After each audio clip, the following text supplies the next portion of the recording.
What's going on, everyone? In today's video, we're going to show you how to put dark mode on your Gmail or any other combination of colors that you might like. So let's jump right into it.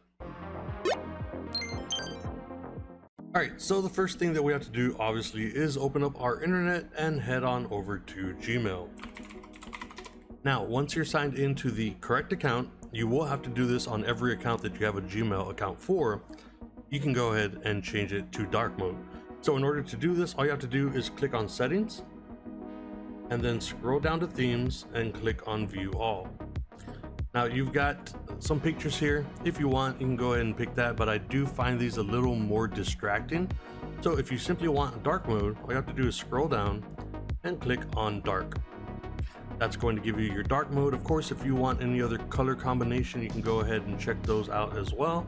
They have everything that you could probably want here. If you want a little guy skiing, you can do that or whatever, but I think that dark mode is probably going to be the best bet. I feel like it looks very clean, very sleek, and that's the way you do it. Once you're done with that, you can click save, and then you now have dark mode on your Gmail. So if you found this video helpful, consider subscribing, and I will see you on the next video.